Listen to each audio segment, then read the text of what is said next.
السلام علیکم ورحمۃ اللہ وبرکاتہ۔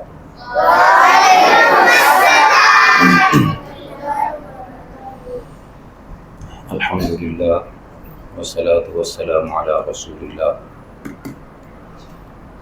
اعوذ باللہ السمیع العلیم من الشیطان الرجیم، بسم اللہ الرحمن الرحیم۔ فاذکرونی اذکرکم واشکروا لی ولا تکفرون، صدق اللہ العظیم۔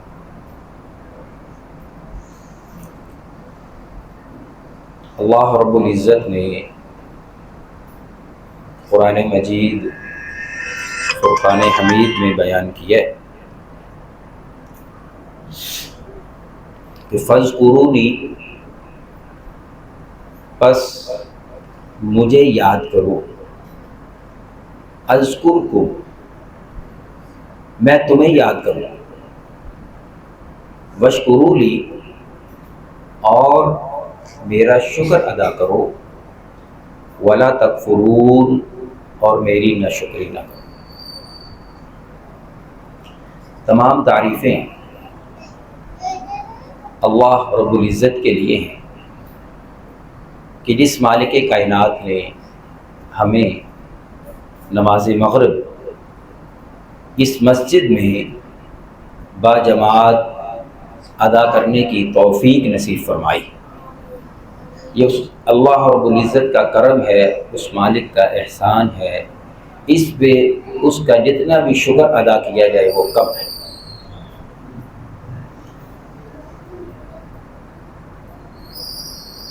آپ جانتے ہیں کہ یہ تربیتی نشست محترم مکرم بھائی حافظ محمد رضوان صاحب حافظہ اللہ تعالی، انہوں نے یہ نشست ترتیب دی ہے، اور میرے ذمے جو موضوع لگایا گیا ہے وہ نماز کے حوالے سے۔ نماز کیا ہے؟ جس طرح میں نے آپ کے سامنے قرآن مجید کی آیت اور اس کا ترجمہ ذکر کیا ہے کہ نماز اللہ رب العزت کی یاد ہے، نماز اللہ رب العزت کی یاد ہے۔ نبی علیہ الصلوۃ والسلام نے ارشاد فرمایا کہ جو بندہ اپنے اللہ سے، اپنے رب سے، اپنے پروردگار سے سرگوشیاں کرنا چاہتا ہے۔ سرگوشی کیا ہوتی ہے؟ کیوں جی بیٹے ادھر میری بات سنو پیارے، ادھر میری طرف۔ سرگوشی کیا ہوتی ہے؟ یہ جس طرح یہ بھائی بیٹھے نا آپس میں ایک دوسرے کے کان میں بات کر رہا ہے، سرگوشی یہ ہوتی ہے کہ اللہ رب العزت کے بہت زیادہ قریب ہو کے مالک کائنات کا تقرب حاصل کر کے، اتنا زیادہ قریب ہو کے کہ جس طرح انسان ایک دوسرے کے کان میں بات کرتا ہے، تیسرے بندے کو وہ بات سنائی نہیں دیتی پاس بیٹھنے والے کو، نبی علیہ الصلوۃ والسلام نے فرمایا اسی طرح یہ اللہ رب العزت کے ساتھ سرگوشی کرنا ہے۔ جو اللہ کے ساتھ سرگوشی کرنا چاہتا ہے، اس کا دل کرتا ہے میں اللہ کے ساتھ سرگوشی کروں، تو فلیصلی، تو اس انسان کو چاہیے کہ وہ نماز پڑھے۔ نماز یہ اللہ رب العزت کے ساتھ باتیں کرنا ہے، سرگوشیاں کرنا ہے، مناجات کرنا ہے، تو نماز کی اہمیت بہت زیادہ ہے۔ نبی مکرم صلی اللہ علیہ وسلم نے بھی اور قرآن مجید میں اللہ تبارک و تعالیٰ نے اس کی بہت زیادہ فضیلت بیان فرمائی۔ نماز کی اہمیت کیا ہے؟ مالک کائنات نے قرآن مجید میں فرمایا اقیموا الصلاۃ، نماز قائم کرو، وآتوا الزکاۃ، اور زکوٰۃ ادا کرو۔ قرآن مجید میں تقریباً 80 سے زیادہ مرتبہ اللہ تبارک و تعالیٰ نے نماز پڑھنے کا، نماز قائم کرنے کا حکم دیا۔ یہ نماز کب فرض ہوئی؟ کیوں جی؟ نماز کب فرض ہوئی؟ ادھر میری بات سنیں بیٹے، ادھر میری بات سنیں۔ نماز کب فرض ہوئی؟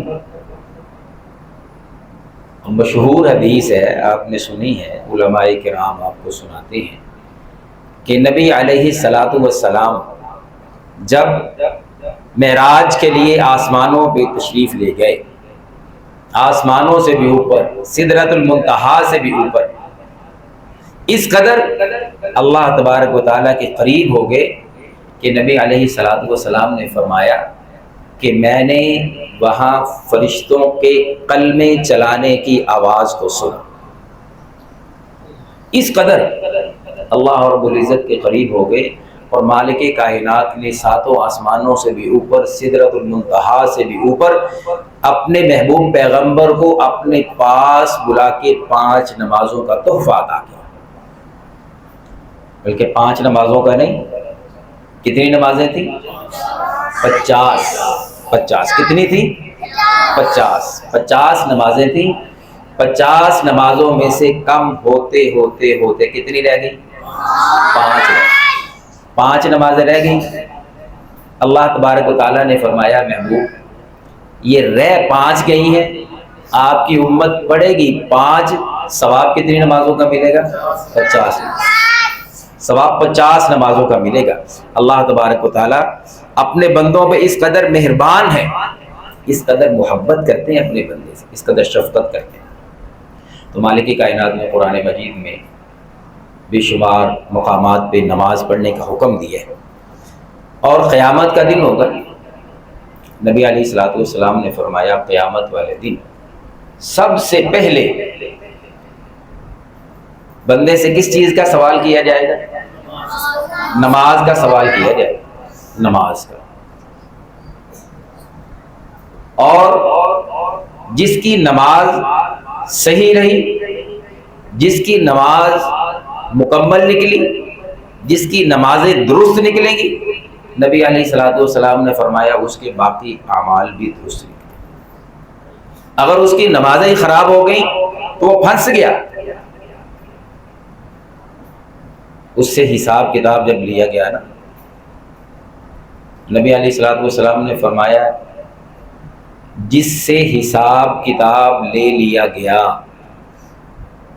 تو وہ پھنس گیا۔ اللہ تعالیٰ سے دعا کیا کرو کہ مالک کائنات ہمارا حساب نہ لے، ہمیں بغیر حساب کے اپنی رحمت کی چادر میں لپیٹ کے جنت کا داخلہ نصیب فرما دے۔ آمین کو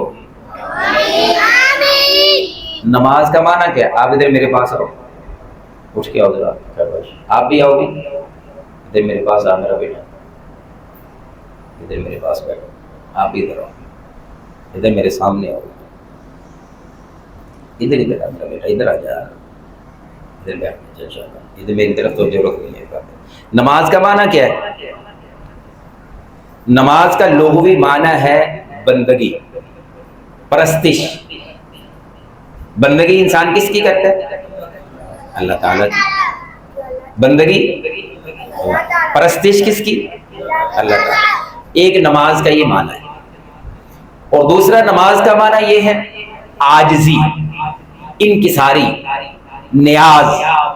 انسان اللہ کی پرستش کرتا ہے، اللہ کی بندگی کرتا ہے، اور اللہ کے سامنے عاجزی انکساری سے کھڑا ہو جاتا ہے، اللہ کے سامنے سرنڈر کر دیتا ہے۔ سرنڈر کیا؟ اپنے ہتھیار پھینک دیتا ہے۔ انسان جب نماز شروع کرتا ہے تو اپنے ہاتھوں کو اٹھاتا ہے، اپنے ہاتھوں کو اٹھاتا ہے تو کیا ہو جاتا ہے؟ اپنے ہاتھوں کو اوپر کر لیتا ہے، کہتا ہے مولا میرے پاس کچھ نہیں،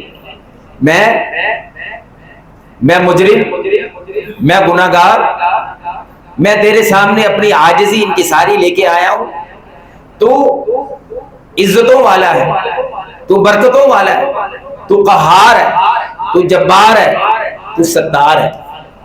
میں دن رات اتنے گناہ کرتا ہوں، اتنی غلطیاں کرتا ہوں، تو ستار ہے، میرے عیبوں پہ، میرے گناہوں پہ پردہ ڈالنے والا ہے۔ تو انسان اللہ کی بندگی کرتا ہے اور نماز میں اپنی عاجزی انکساری کا اظہار کرتا ہے۔ اور اس کی شرعی تعریف کیا ہے؟ کہ جو ہم نماز کا سارا مکمل طریقہ کرتے ہیں کہ اللہ تبارک و تعالیٰ کے سامنے عاجزی انکساری کے ساتھ مالک کائنات کے سامنے کھڑے ہو جاتے ہیں اور کہتے ہیں پروردگار سب کچھ تو ہی تو ہے، میں کچھ بھی نہیں، میں کچھ بھی نہیں۔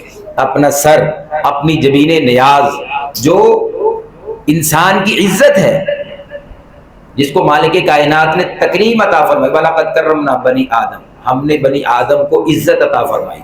یہ انسان کی جو عزت ہے نا، یہ اپنی عزت کو انسان اللہ تبارک و تعالیٰ کے قدموں میں رکھ دیتا ہے۔ یہ نماز کی شرعی تعریف ہے کہ جو ہم نماز کا سارا طریقہ اللہ تبارک و تعالیٰ کے سامنے بندگی سے کرتے ہیں، عاجزی انکساری کے ساتھ کرتے ہیں۔ نماز کا مقصد کیا ہے؟ نماز ہم پڑھتے ہیں کس مقصد کے لیے؟ اللہ تبارک و تعالیٰ ہمیں نماز کا مقصد سمجھنے کی اور اس پہ عمل کی توفیق نصیب فرمائے۔ قرآن مجید میں اللہ تبارک و تعالیٰ نے فرمایا ہے وَأَقِمِ الصَّلَاةَ، نماز کو قائم کریں، نماز کو قائم کیجئے۔ اِنَّ الصَّلَاةَ تَنْهَىٰ عَنِ الْفَحْشَاءِ وَالْمُنکَرِ، بے شک نماز برائی اور بے حیائی سے روکتی ہے۔ یہ نماز کا مقصد ہے۔ نماز پڑھنے والا بندہ جو ہے اس کو چاہیے کہ بے حیائی اور برائی کے کاموں کا ارتکاب نہ کرے۔ اللہ تبارک و تعالی ہمیں بچا کے رکھے۔ نماز کی شرطیں کیا ہیں؟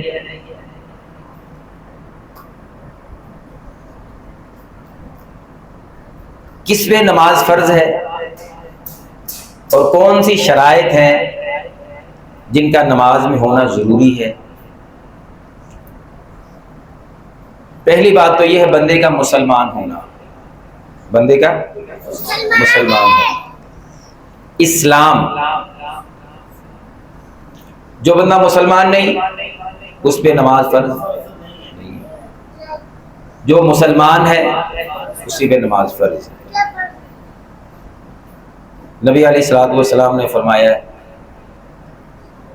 کہ اسلام کی بنیاد کتنی چیزوں پہ ہے؟ 5 چیزوں پہ۔ تو اس میں کس کی بنیاد بتائی جا رہی؟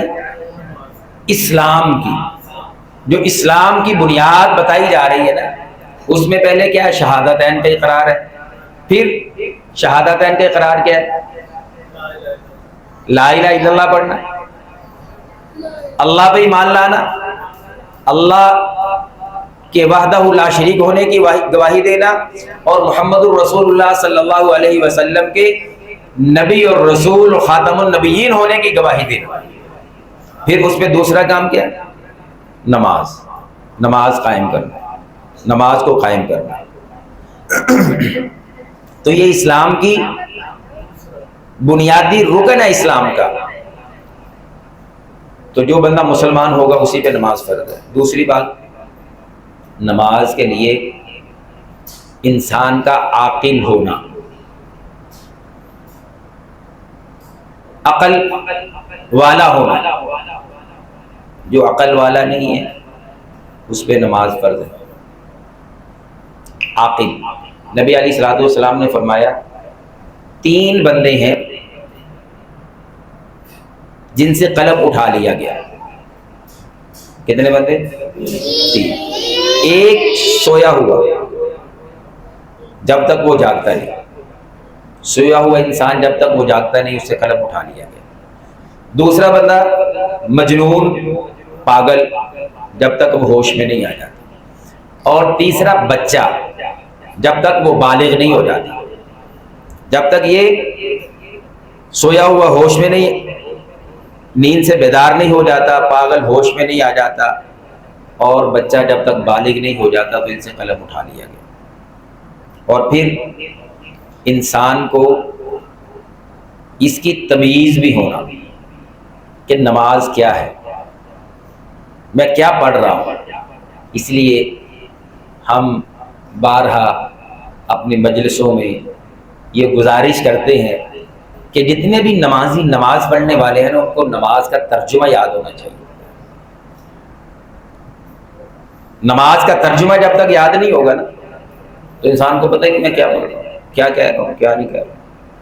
تو انسان کو یہ نماز کا ترجمہ بھی یاد ہونا چاہیے اور پتہ ہونا چاہیے میں کیا پڑھ رہا ہوں۔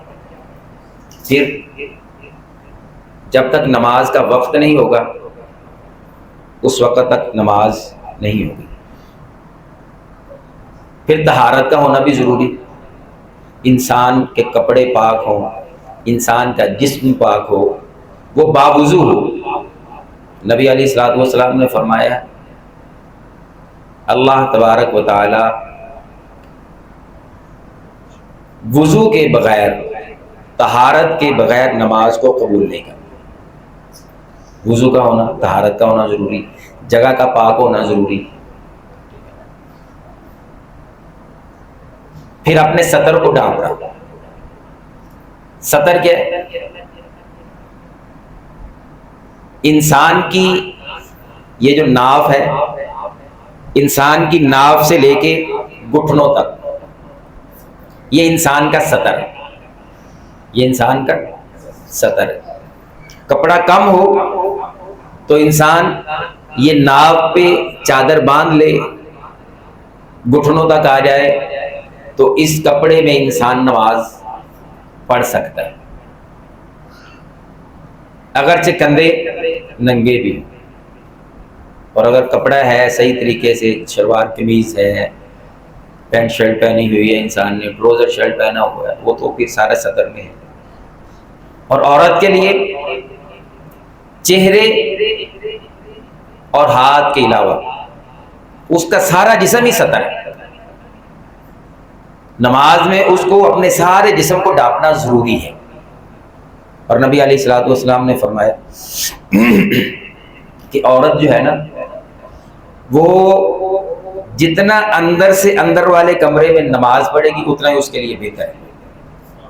وہ صحن میں نماز پڑھتی ہے، اس کو چاہیے کمرے میں آ جائے، کمرے میں نماز پڑھتی ہے، اس کو چاہیے اندر والے کمرے میں ہو جائے، اس سے بھی اندر کوئی دوسرا کمرہ ہے تو اس میں ہو جائے۔ تو جتنا وہ کمرہ در کمرہ اس میں نماز پڑھے گی یہ عورت کے لیے اتنا ہی زیادہ بہتر ہے۔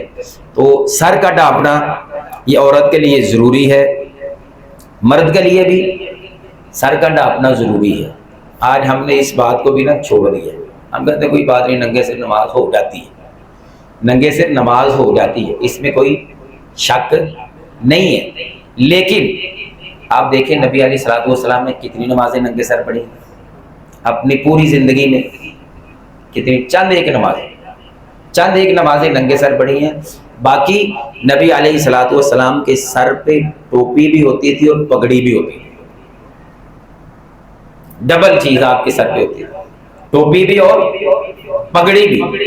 پھر نبی علیہ الصلوۃ والسلام نماز پڑھا کرتے تھے تو ہمیں بھی یہ، اگرچہ ہم نے چھوٹ دی ہوئی ہے اپنے نمازیوں کو کہ ننگے سر نماز ہو جاتی ہے، لیکن سر ڈھانپ کے پڑھنا یہ زیادہ افضل اور زیادہ بہتر ہے، اس کا بھی خیال کرنا چاہیے۔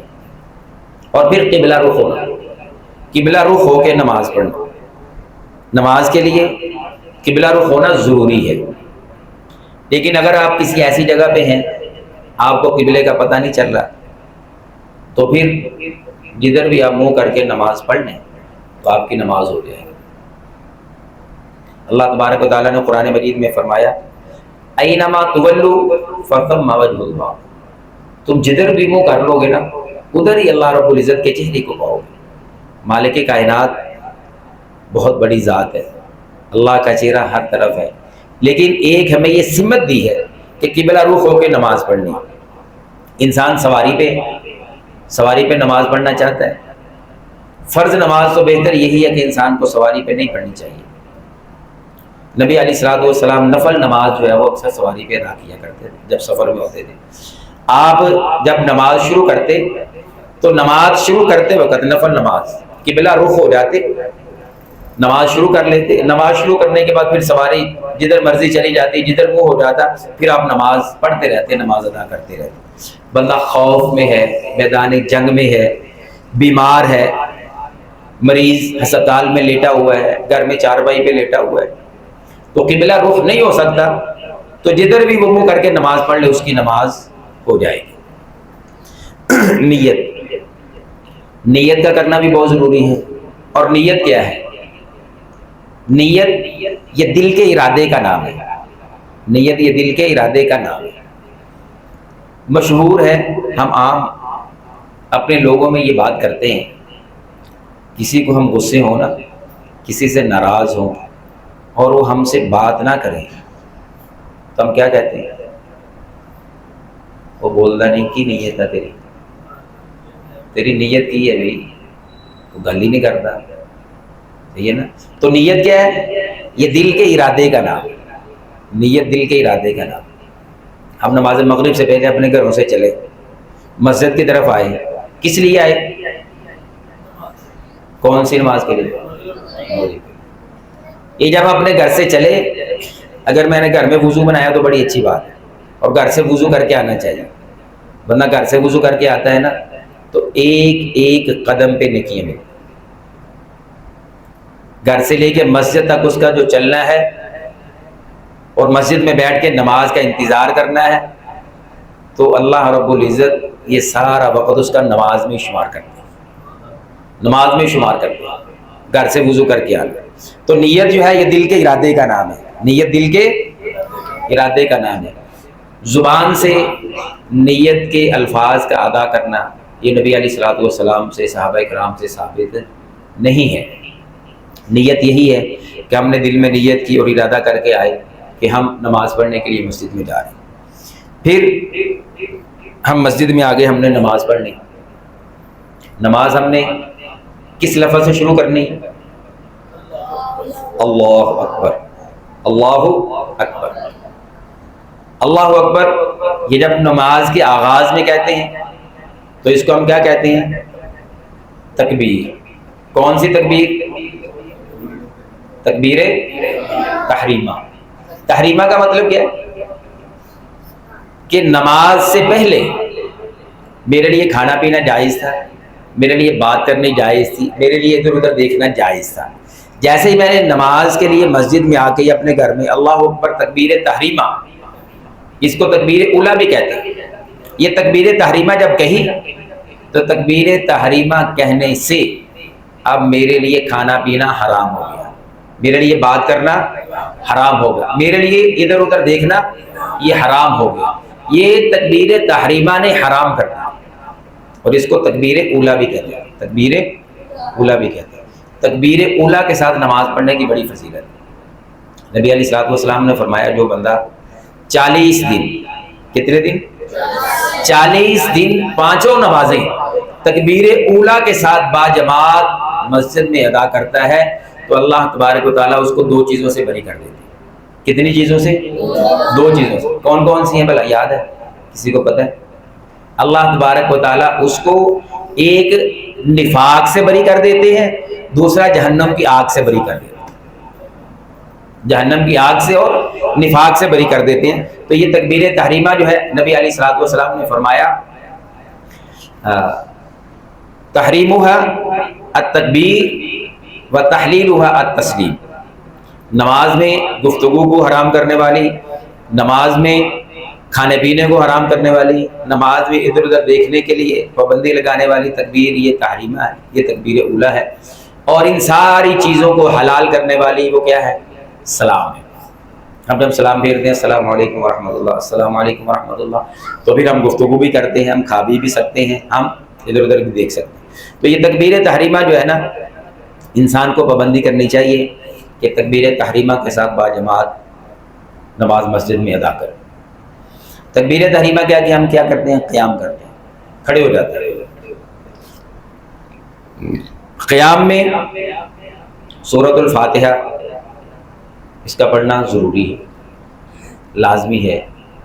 نبی علیہ الصلوۃ والسلام کے بے شمار فرامین ہیں، جس میں آپ نے فرمایا ہے کہ جو بندہ نماز میں سورۃ الفاتحہ نہیں پڑھتا اس کی نماز نہیں ہوتی۔ اور ایک بڑی پیاری حدیث ہے، بڑی پیاری حدیث ہے، حدیث قدسی ہے۔ حدیث قدسی کیا ہوتی ہے؟ بچوں کو پتا ہے حدیث قدسی کیا ہوتی ہے؟ حدیث قدسی یہ ہوتی ہے، ادھر آ جاؤ یار، آگے آ جاؤ، میرا بیٹا آگے آ جاؤ۔ حدیث قدسی کیا ہوتی ہے کہ اللہ تبارک و تعالیٰ خود وہ بات بیان فرماتے ہیں، اللہ تبارک و تعالیٰ وہ بات خود بیان فرماتے ہیں حدیث قدسی۔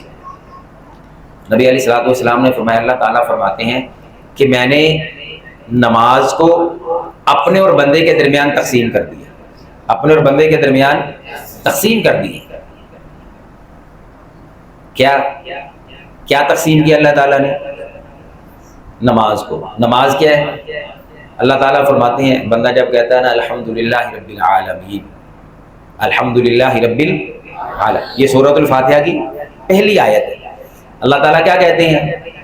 حمیدنی عبدی، میرے بندے نے میری تعریف کی۔ جب بندہ کہتا ہے اسنا الرحمن الرحیم، اللہ تبارک و تعالیٰ فرماتے ہیں اسنا علی عبدی، میرے بندے نے میری ثنا بیان کیا۔ جب بندہ کہتا ہے مالک یوم الدین، تو اللہ تبارک و تعالیٰ فرماتے ہیں مجدنی عبدی، میرے بندے نے میری بزرگی بیان کی۔ تو اللہ تبارک و تعالیٰ پھر آگے مالک کائنات میں فرمایا، بندہ کہتا ہے ایاک نعبد و ایاک نستعین اہدنا الصراط المستقیم صراط الذین انعمت علیہم غیر المغضوب علیہم ولا الضالین آمین۔ تو آگے کیا ہے؟ انسان دعا کرتا ہے، کہتا ہے یا اللہ میں تیری عبادت کرتا ہوں، تجھ سے عبادت مانگتا ہوں، مجھے سیدھا راستہ عطا کر دے۔ ان لوگوں کا راستہ جن پر تو نے انعام کیا، ان لوگوں کا راستہ عطا نہ کرنا جن پہ تیرا غضب ہوا اور وہ گمراہ ہو گئے۔ تو یہ انسان دعا کرتا ہے۔ اللہ تعالیٰ نے فرمایا یہ بندہ جب میری تعریف کرتا ہے، میری ثنا کرتا ہے، میری بزرگی بیان کرتا ہے، اس کے بعد کا جو حصہ ہے نا، بندہ مجھ سے جس بات کا سوال کرتا ہے میں اپنے بندے کو وہ عطا کر دیتا ہوں۔ تو یہ اس حدیث میں، یہ جو حدیث قدسی ہے، اس میں اللہ تبارک و تعالیٰ خود فرما رہے ہیں کہ میں نے نماز کو اپنے اور بندے کے درمیان کیا کر دیا؟ تقسیم کر دیا۔ تو وہ تقسیم کیسے کی؟ وہ سورۃ الفاتحہ ہے۔ گویا کہ اس حدیث میں اللہ تبارک و تعالیٰ سورۃ الفاتحہ کو نماز کہہ رہے ہیں، سورۃ الفاتحہ کو نماز کہہ رہے ہیں۔ تو یہ سورۃ الفاتحہ نماز میں پڑھنی لازمی اور ضروری ہے، اس کے بغیر نماز نہیں ہوتی۔ یہ قیام میں بندہ پڑھتا ہے سورۃ الفاتحہ، پھر اس کے ساتھ کوئی سورت پڑھی جاتی ہے۔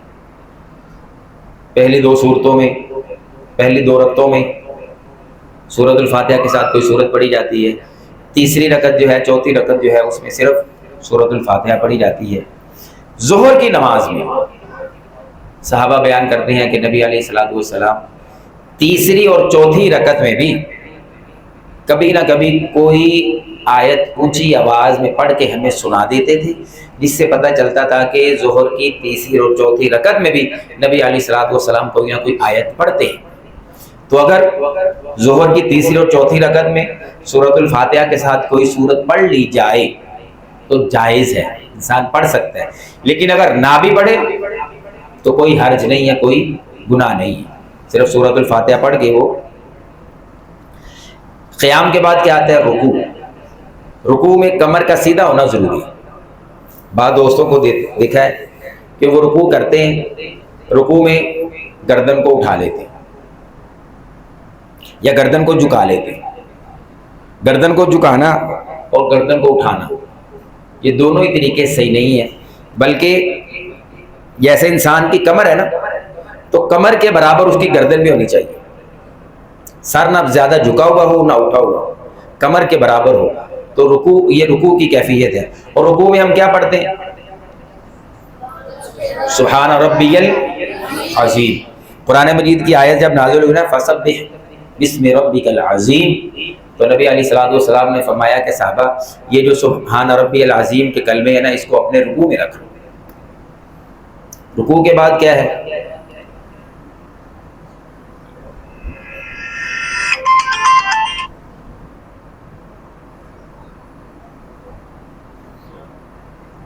رکوع کے بعد ہم کھڑے ہوتے ہیں، اس کو کیا کہتے ہیں؟ قوما کہتے ہیں۔ تھوڑی دیر کے لیے کھڑے ہوتے ہیں، کھڑے ہو کے پھر سجدے میں جاتے ہیں، رکوع سے اٹھے بغیر ایسے ہی رکوع میں گئے، بندہ سیدھا کھڑا ہی نہیں ہوا، اسی طرح سجدے میں چلا گیا، تو یہ چیز جو ہے نا یہ نماز کی منافی ہے، بلکہ انسان کو سیدھا کھڑا ہونا چاہیے۔ نبی علیہ الصلوۃ والسلام نے فرمایا کہ تم رکوع کرو تو اطمینان کے ساتھ رکوع کرو، تمہاری کمر جو ہے وہ سیدھی ہو جائے، جب کھڑے ہو جاؤ تو اطمینان سے کھڑے ہو جاؤ، اور کھڑے ہو جب رکوع سے اٹھنا ہے تو کیا کہنا ہے؟ سمیع اللہ لمن حمیدہ، پھر ربنا لک الحمد، آگے یہ دعا کے اور بھی الفاظ ہیں وہ بھی یاد کریں، ربنا لک الحمد حمدا کثیرا طیبا مبارکا، تو آپ کو آتے ہیں سنا ہی نہیں آ رہا آپ نے، یہ کلمات بھی پڑھنے، صحیح ہے نا؟ اس کو کہتے ہیں قوما، قوما میں یہ کلمات پڑھ کے پھر سجدے میں جانا۔ سجدے میں نبی علیہ الصلوۃ والسلام نے فرمایا کہ مجھے 7 چیزوں پہ سجدہ کرنے کا حکم دیا۔ کتنی چیزوں پہ؟ 7 چیزوں۔ 7 چیزیں کون کون سی؟ پیشانی اور ناک، 2 ہاتھ، 2 گھٹنے اور 2 پاؤں۔ کتنی چیزیں ہوگی؟ ناک اور پیشانی یہ ایک ہی ہے۔ ناک کا زمین پہ لگنا پیشانی کے ساتھ ضروری ہے، ضروری۔ بعض دوست پیشانی لگا دیتے ہیں، ناک اوپر سے اٹھی رہتی ہے پیچھے سے، نہیں، ناک بھی پیشانی کے ساتھ لگنی چاہیے، تو یہ سجدہ ہے۔ اور سجدے میں پاؤں ملے ہوئے ہونے چاہیے، پاؤں ملے ہوئے۔ بعض دوست پاؤں کھول کے رکھتے ہیں، تو پاؤں کھولنے نہیں ہیں بلکہ پاؤں کا ملانا ہے۔ اور سجدے میں کوشش کریں کہ اگر آپ کی انگلیاں قبلہ رخ ہو جائیں، سجدے میں اگر آپ کے پاؤں کی انگلیاں قبلہ رخ ہو جائیں تو یہ بہت ہی اچھی بات ہے، اور اگر نہ ہو سکیں تو مجبوری ہے، انسان کو مشقت میں نہیں پڑنا چاہیے، لیکن اگر ہو جائیں تو یہ افضل ہے، مسنون عمل ہے، اس کو پاؤں کی طرف کر لینا چاہیے۔ سجدے میں ہم کیا پڑھتے ہیں؟ سبحان ربی الاعلیٰ، سبحان ربی الاعلیٰ۔ یار جاگ جاؤ، سوئے ہوئے ہو، اب سجدہ کر رہے ہیں، ہم رکوع نہیں کر رہے۔ سبحان ربی الاعلیٰ۔ پھر سجدہ کر کے ہم بیٹھتے ہیں، اس کو کیا کہتے ہیں؟ جلسہ کرتے ہیں۔ یہ جس طرح ہم جلسہ کر رہے بیٹھے ہوئے، صحیح ہے نا؟ یہ جلسہ کرتے ہیں۔ جلسے میں کیا پڑھتے ہیں؟ ایک سجدہ کر کے بیٹھتے ہیں ہم، پھر کچھ پڑھتے ہیں، ہاں شاباش، ربی اغفر لی ربی اغفر لی، یہ دعا بھی ہے۔ اور دوسری دعا اللہم اغفر لی وارحمنی واہدنی وعافنی وارزقنی واجبرنی، اللہم اغفر لی وارحمنی واہدنی وعافنی واجبرنی، یہ دعا۔ ایک حدیث میں 5 دعائیں ہیں، ایک حدیث میں 7 دعائیں۔ اس کا ترجمہ کیا ہے؟ بڑا ہی پیارا ترجمہ ہے اس کا۔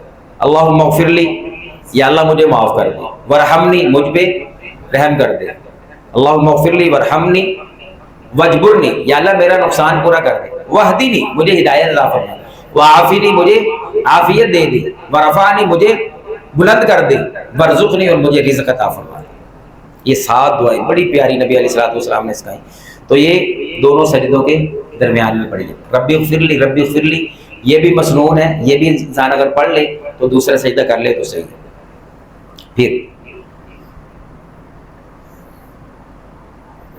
پھر دوسرا سجدہ کرنا ہے، پھر انسان نے اتحیات میں بیٹھ جانا ہے، 2 رکعتیں پڑھ کے، 2 رکعت پڑھ کے اتحیات میں بیٹھ جانا ہے۔ اتحیات میں پھر جو 4 رکعتیں آپ نے پڑھنی ہے، تو دوسری رکعت میں اتحیات میں بیٹھ کے التحیات للہ والصلوات، یہ دعا آپ نے پڑھ لینی۔ اس کے ساتھ اگر دوسری رکعت میں درود شریف بھی آپ پڑھ لیں تو وہ بھی جائز ہے، پڑھ لینا چاہیے۔ درود شریف بھی اگر آپ پڑھ لیں تو وہ پڑھ لینا چاہیے۔ یہ جتنی بھی باتیں میں آپ سے کر رہا ہوں نا، وقت بڑا کم ہے، حافظ صاحب نے جو وقت دیا ہے نا تو مختصر وقت ہے، ابھی بات آدھی کی ہوئی ہے، غالباً آدھی رہتی ہے ابھی، تو وقت ختم ہو رہا ہے۔ تو اس لیے میں حوالے دیے بغیر نہ بات کر رہا ہوں. یہ جتنی بھی باتیں میں آپ سے کر رہا ہوں نا، تمام کے حوالہ جات موجود ہیں نبی علیہ الصلوۃ والسلام سے، یہ ساری چیزیں ثابت ہیں. کوئی دوست حوالہ دیکھنا چاہے تو اس کو حوالہ دکھا دیں گے، اس کو دلیل دکھا دیں. تو آخر دوسری رکعت میں اتحیات میں بیٹھ گئے ہیں، اتحیات پڑھ کے درود شریف بھی ساتھ پڑھ لیں تو بڑی اچھی بات ہے، اگر نہ بھی پڑھیں تو پھر بھی صحیح ہے. پھر آخری قاعدے میں اتحیات بھی پڑھنی ہے، درود شریف بھی پڑھنا ہے اور دعائیں بھی پڑھنی ہیں. مختلف دعائیں ہیں. ربی جعلنی والی دعا ہے، اللہم انی ظلمت نفسی والی دعا ہے، اللہم انی اعوذ بک من عذاب القبر وہ دعا ہے. اور بھی دعائیں نبی علیہ الصلوۃ والسلام سے ثابت ہیں جو آپ درود شریف کے بعد پڑھتے تھے. اور پھر نبی علیہ السلام نے فرمایا کہ درود شریف پڑھنے کے بعد یہ دعائیں پڑھ لیں. اس کے علاوہ انسان کی اگر کوئی ضرورت ہے، انسان کی اگر کوئی حاجت ہے، انسان کو شدید خواہش ہے، کسی چیز کی ضرورت لاحق ہو گئی ہے، تو نبی علیہ الصلوۃ والسلام نے فرمایا کہ وہ درود شریف پڑھنے کے بعد جون سی مرضی دعا چاہے کرنا وہ کر سکتا ہے، جون سی مرضی دعا کرنا چاہے وہ کر سکتا ہے. یہ جو الفاظ ہیں نبی علیہ السلام کے کہ جون سی بھی دعا کرنا چاہے وہ کر سکتا ہے، بعض دوستوں کو اس سے مغالطہ لگا. وہ کہنے لگے کہ یہاں درود شریف کے بعد انسان اگر اردو میں بھی کوئی دعا کر لے تو وہ بھی صحیح ہے. ان کو مغالطہ لگ گیا. حالانکہ اردو میں دعا نہیں کرنی بلکہ دعا صرف عربی میں ہی کرنی ہے. کوئی اپنی حاجت اور ضرورت کی دعا نہیں آتی نا، تو ربنا آتینا فی الدنیا حسنہ وفی الآخرۃ حسنہ وقنا عذاب النار، اس میں دین اور دنیا کی ساری بھلائی آ جاتی ہے، ساری خیریں آ جاتی ہیں. انسان کو اپنی حاجت کی کو عربی کے الفاظ یاد نہیں ہے تو یہ دعا کر لے ربنا آتینا فی الدنیا. یہ دعائیں کرنے کے بعد پھر انسان سلام پھیرتا ہے، دائیں طرف سلام پھیرنا ہے. دائیں طرف سلام پھیرتے ہوئے بعد سلام پھیرتے ہیں السلام علیکم ورحمۃ اللہ. صحابہ بیان کرتے ہیں کہ نبی علیہ الصلوۃ والسلام جب نماز میں سلام پھیرتے تھے، بچے نبی علیہ السلام جب نماز میں سلام پھیرتے تھے تو آپ کا یہ رخسار مبارک دائیں سائڈ والے دیکھ لیتے.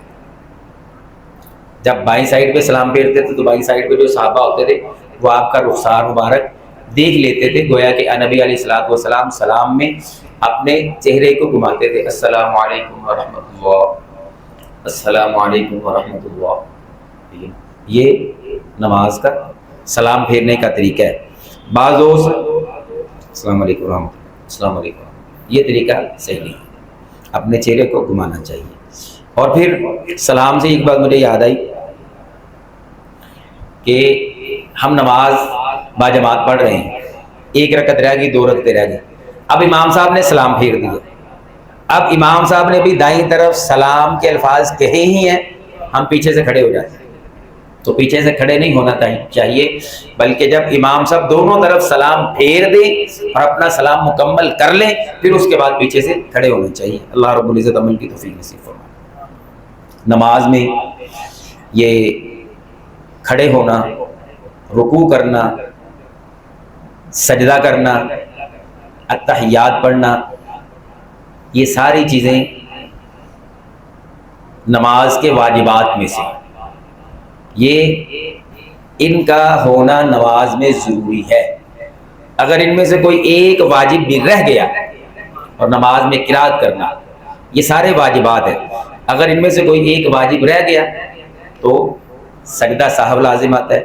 اگر کسی نے جان بوجھ کے اس کو چھوڑ دیا تو اس کی نماز باطل ہو جاتی ہے، نماز اس کی نہیں ہوگی، اس کو نماز دوبارہ پڑھنی پڑے گی. نماز کی سنتیں کیا ہیں؟ ٹائم تو آپ سے مکمل ہو گیا، بات کر لیں. جزاک اللہ. نماز کی سنتیں، تکبیر ہم نے کہی، تکبیر کہتے ہوئے ہم نے ہاتھ اٹھائے. کہاں تک ہاتھ اٹھانے؟ یہ کانوں کی لو کے برابر یا کانوں کے برابر یا کندھوں کے برابر، یہ 3 طریقے. کانوں کی یہ لو ہے اس کے برابر، کندھوں کے برابر یا کانوں کے برابر. ہاں جی. اور ہاتھ اٹھاتے ہوئے ہاتھ قبلہ رخ ہونے چاہیے، ہاتھ اٹھاتے ہوئے ہاتھ قبلہ رخ ہونے چاہیے.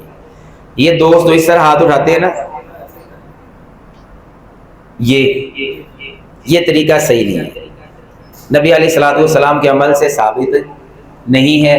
صحابہ بیان کرتے ہیں کہ نبی علیہ السلام کے ہاتھ اٹھاتے ہوئے تکبیر کہتے ہوئے کدھر ہوتے تھے؟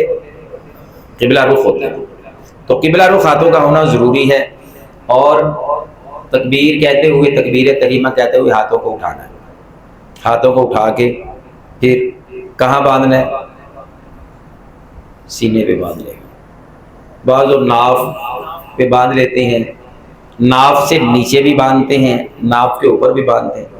ناف پہ باندھنا اور ناف سے نیچے باندھنا، اس میں بہت زیادہ اختلاف ہے، بہت زیادہ اختلاف۔ ناف سے اوپر یہ سینہ اور ناف، اس کے درمیان آپ کہیں بھی باندھ سکتے ہیں۔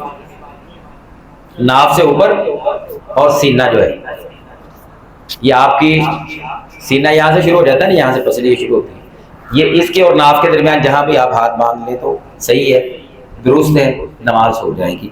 لیکن ناف پہ اور ناف سے نیچے بالکل ہاتھوں کو لے جانا، اس میں شدید اختلاف پایا جاتا ہے، اس سے اجتناب کرنا چاہیے، بچنا چاہیے۔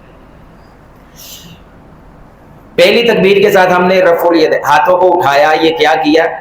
رفع الیدین۔ رفع کا معنی ہوتا ہے اٹھانا، یدین دونوں ہاتھ، رفع الیدین ہاتھوں کا اٹھانا۔ یہ ہاتھوں کا اٹھانا جو ہے نا، یہ نماز میں نبی علیہ الصلوۃ والسلام سے 4 جگہ پہ ثابت ہے۔ کتنی جگہ پہ؟ 4 جگہ پہ۔ کون کون سی بتائے گا کوئی؟ کیوں نہیں؟ ایک تو نماز کے شروع کرتے وقت، ایک نماز کے شروع کرتے وقت، دوسرا جب رکوع میں جانا ہے، اور تیسرا جب رکوع سے سر اٹھانا ہے، اور چوتھا نہیں، جب 2 رکعتیں پڑھ کے تیسری رکعت کے لیے کھڑے ہونا ہے، جب 2 رکعتیں پڑھ کے تیسری رکعت کے لیے کھڑے ہو۔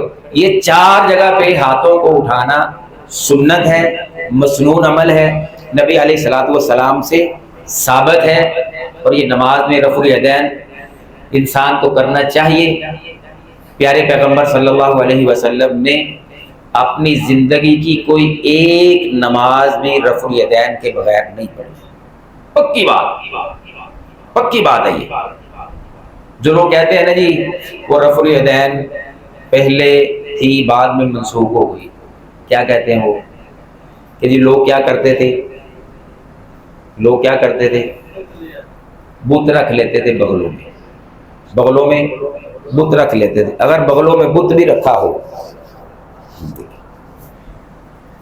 رفع الیدین تو پھر بھی ہو رہا ہے کہ نہیں؟ بت پڑا ہوا۔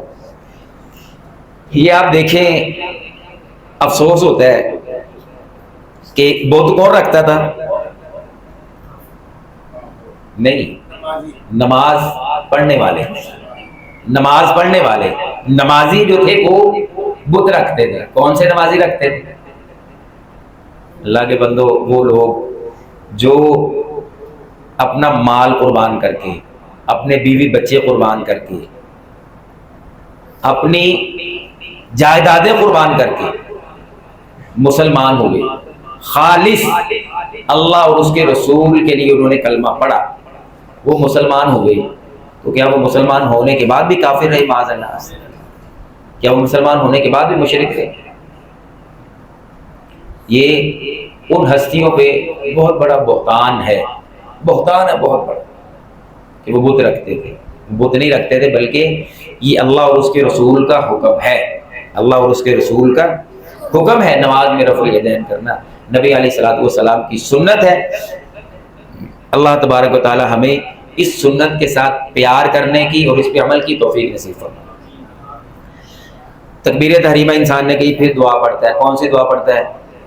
سبحانک اللہم و بحمدک و تبارک اسمک و تعالی جدک و لا الہ غیرک۔ یہ دعا بھی ثابت ہے۔ اور دوسری دعا یاد کیا آپ نے؟ اللہم باعد بینی و بین خطایایا، ہے یاد کی ہے؟ ہاں، کئیوں نے یاد کی ہوئی ہے، جن کو یاد نہیں ہے وہ بھی یاد کریں۔ پھر اس کے علاوہ اور بھی دعائیں ہیں۔ نبی علیہ الصلوۃ والسلام یہ اللہ اکبر تکبیر تحریمہ کہہ کے سبحانک اللہ کی جگہ اور دعائیں بھی پڑھتے تھے، اللہم باعد بینی کی جگہ اور دعائیں بھی پڑھتے تھے۔ تو وہ دعائیں بھی نماز کی کتابوں میں مل جاتی ہیں، وہ دیکھیں اور ان کو پڑھا کریں۔ پھر سورۃ الفاتحہ پڑھنی ہے۔ سورۃ الفاتحہ کے آخر میں کیا کہتے ہیں؟ وَلَضَّالِّینَ کے بعد آمین۔ آمین چھوٹا سا لفظ، چھوٹا سا لفظ، اس کی فضیلت کیا ہے؟ نبی علیہ السلام نے فرمایا من وافق تأمینہ تأمین الملائکہ غفر لہ ما تقدم من ذنبہ۔ یہاں زمین پہ تم آمین کہتے ہو، آسمان پہ فرشتے آمین کہتے ہیں، جس کی آمین فرشتوں کی آمین سے مل گئی غفر لہ ما تقدم من ذنبہ، اللہ تبارک و تعالیٰ اس کے پہلے گناہ معاف فرما دے گا۔ کتنی بڑی فضیلت ہے آمین کہنے کی، چھوٹا سا لفظ ہے۔ تو یہ آمین کہنا چاہیے۔ تشہد التحیات اس کی بات میں نے کر لی، اس کا ترجمہ پڑھیں۔ درود شریف مسنون اذکار کی بات بھی میں نے کر لی ہے۔ نماز کو باطل کرنے والی چیزیں جو ہے نا، جان بوجھ کر بات کر لینا، جان بوجھ کر، جس طرح بچے کر لیتے ہیں، نماز میں باتیں کر لیتے ہیں بچے، لیکن نماز میں بات نہیں کرنی، صحیح ہے نا؟ قبلے سے منہ پھیر لینا جان بوجھ کے، یا وضو کا ٹوٹ جانا، یا غیر ضروری حرکت کر، غیر ضروری حرکت کر، یہ بھی نماز میں نہیں کرنی چاہیے۔ لیکن اگر ضرورت ہو تو پھر بندہ حرکت کر سکتا ہے، ضرورت ہو تو پھر حرکت کر سکتا ہے۔ مثال کے طور پہ ایک نمازی کا وضو ٹوٹ گیا، وہ نماز سے صف سے نکل گیا، اب صف کے درمیان خلا آ گیا، تو صف کو ملانا ضروری ہے، صف کو ملانا ضرور۔ نبی علیہ السلام نے اس پہ بڑی تاکید کی، بڑی تاکید کی۔ جب تکبیر ہو جاتی تھی نا، نبی علیہ السلام صفوں کو چیک کیا کرتے تھے، سارے آپس میں مل گئے ہیں کہ نہیں ملے، تو یہ صف کو ملانا یہ ضروری ہے۔ تو نماز میں اتنی سی بندہ حرکت کر لے کہ ادھر سے تھوڑا سا ادھر ہو جائے، نمازی کے ساتھ مل جائے، تو یہ حرکت غیر ضروری نہیں ہے، ضروری حرکت ہے، یہ بندہ کر سکتا ہے۔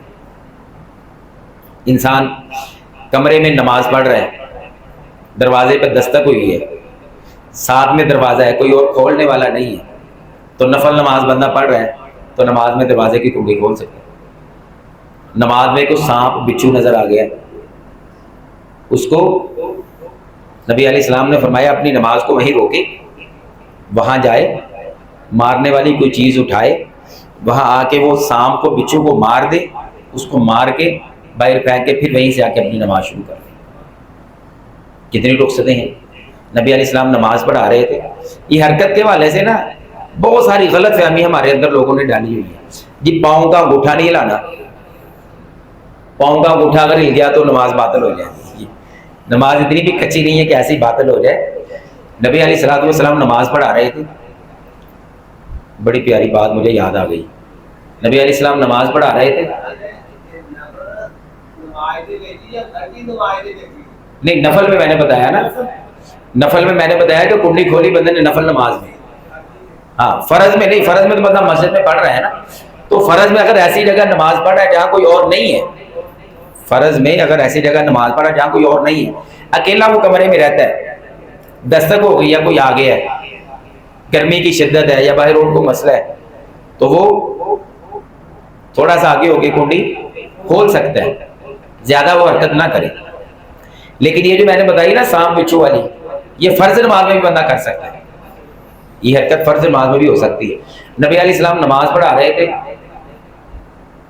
آپ نا نماز پڑھاتے پڑھاتے آگے کو ہو گئے اپنی جگہ سے نا، یہاں بندہ کھڑا ہے، امام نماز پڑھا رہا ہے مصلی کے آغاز میں، تو وہاں ادھر چلے گئے نماز پڑھاتے پڑھاتے، پھر نماز پڑھاتے پڑھاتے آپ اپنے مصلی سے پیچھے چلے گئے، جو پیچھے نمازی کھڑے تھے نا آپ ان کے ساتھ تقریباً مل گئے، بالکل ان کے، پھر تھوڑی دیر بعد اپنی جگہ پہ آ گئے۔ نبی علیہ السلام تو صحابہ کرام نے بعد میں پوچھا کہ اللہ کے رسول آپ اپنے خلاف معمول حرکت کی نماز، پہلے آپ آگے کو تشریف لے گئے پھر آپ پیچھے کو آ گئے۔ نبی علیہ السلام نے فرمایا کہ مجھے نماز میں اللہ تبارک و تعالیٰ نے جنت دکھلائی، کیا دکھلائی؟ جنت دکھلائی۔ میں نے جنت دیکھی تو مجھے اشتیاق ہوا کہ میں اور آگے ہو کے جنت کو دیکھوں، اور پھر میرا دل چاہا کہ میں جنت کے کھجوروں میں سے ایک، جنت کے انگوروں کے گچھوں میں سے ایک انگور کا گچھا توڑ لوں، پھر میں نے نہیں توڑا، اس لیے کہ اللہ تبارک و تعالیٰ نے اپنے بندوں کے لیے یہ چیزیں جنت میں رکھی.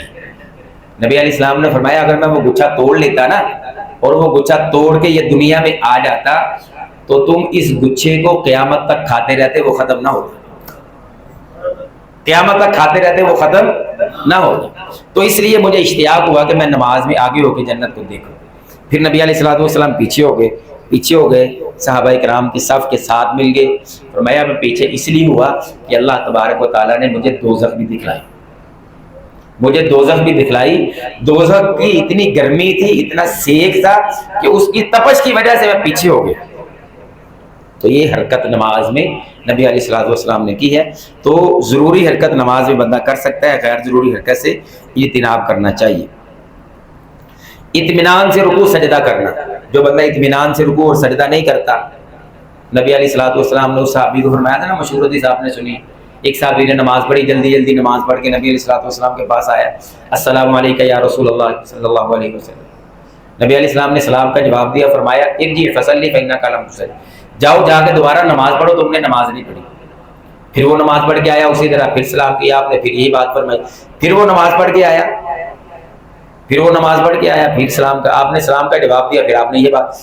3 مرتبہ اس نے نماز پڑھ لی. نماز پڑھ کے وہ آیا تو نبی علیہ السلام نے وہی بات فرمائی. وہ کہنے لگا کہ اللہ کے رسول پھر مجھے بتا دیں نماز کیسے پڑھنی.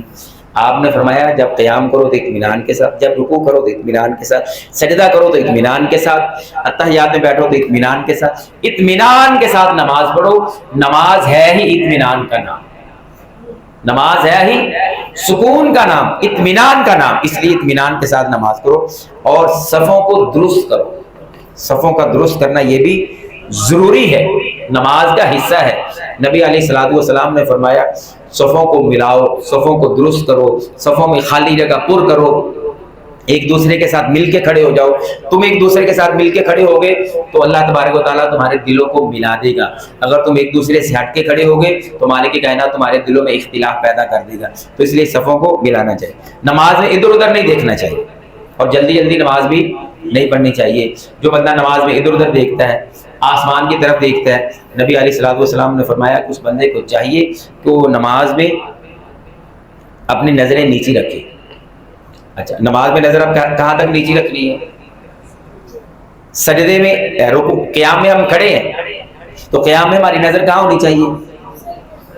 سجدے والی جگہ پہ.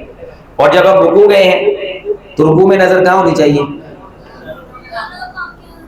ہاں، دونوں پاؤں کے درمیان میں. ہاں سبحان اللہ، جزاک اللہ. دونوں پاؤں کے درمیان میں ہونی چاہیے. جو بندے سر کو اٹھا لیتے ہیں تو پھر ان کی نظر دونوں پاؤں کے درمیان تو نہیں رہتی نا، اور جو بالکل جھکا لیتے ہیں ان کی نظر بھی دونوں پاؤں کے درمیان نہیں رہتی، وہ ٹانگوں سے پیچھے چلی جاتی ہے. تو دونوں پاؤں کے درمیان نظر کو رکھنا یہ ضروری ہے، اور ادھر ادھر بھی نہیں دیکھنا چاہیے. آپ نے فرمایا جو بندہ ادھر ادھر دیکھتا ہے نا نماز میں تو قریب ہے کہ اللہ تبارک و تعالیٰ اس کی نظر ہی اچک لے، اس کی نظر ہی چلی جائے. اس لیے نماز میں ادھر ادھر بھی نہیں دیکھنا. اور پھر رکوع کی کیفیت میں نے آپ کو بتلا دی. سجدے کی کیفیت، سجدے میں بھی یہ جو بازو ہے نا، بازو یہ پیٹ کے ساتھ نہیں لگانے. بعض دوست پیٹ کے ساتھ لگا لیتے ہیں یا اپنے یہ جو کیا کہتے ہیں اس کو، ران کے اوپر، تھائی کے اوپر رکھ لیتے ہیں. ٹھیک ہے نا، ران کے اوپر رکھ لیتے ہیں. ران کے اوپر بھی نہیں رکھنے اور پیٹ کے ساتھ بھی نہیں لگانے، بلکہ اس طرح اپنے بازو کو کھول کے رکھنا ہے. صحابہ بیان کرتے ہیں کہ نبی علیہ الصلوۃ والسلام سجدے میں اپنے بازوؤں کو کھول کے رکھتے تھے. اگر ہم کوئی بکری کا بچہ اس سے گزارنا چاہتے تو اس کو گزار سکتے، اتنا خلا ہوتا تھا زمانے. تو یہ مختصر باتیں میں نے آپ کے سامنے رکھی ہیں. جو حافظ صاحب نے مجھے ٹائم دیا تھا اس سے 15 منٹ اوپر ہو چکے ہیں. میں گزارش کروں گا کہ میری اس کمی کوتاہی کو درگزر کیا جائے. اللہ تبارک تعالیٰ سے دعا ہے کہ مالک کائنات ہمیں صحیح علم کے بعد عمل کی توفیق نصیب فرمائے، اور مالک کائنات ہمیں نبی علیہ الصلوۃ والسلام کے طریقے کے مطابق، جس طرح آقا علیہ الصلوۃ والسلام نے فرمایا ہے کہ صلو کما رأیتمونی اصلی، تم اسی طرح نماز پڑھو جس طرح تم نے مجھے نماز پڑھتے ہوئے دیکھا ہے. صحابہ کرام نے نبی علیہ الصلوۃ والسلام کو جس طرح نماز پڑھتے دیکھا تھا نا، آپ کی نماز کا ایک ایک طریقہ، ایک ایک حرکت، ایک ایک سکانات صحابہ کرام نے اسی طرح من وعن ایمانداری کے ساتھ ہم تک پہنچائی ہے۔ اللہ تبارک و تعالی ہمیں نبی علیہ الصلوۃ والسلام کے طریقے کے مطابق، آپ کی سنت کے مطابق نمازیں پڑھنے کی توفیق عطا فرمائے۔ سبحانک اللہم و بحمدک، اشہد ان لا الہ الا انت، استغفرک و اتوب الیک۔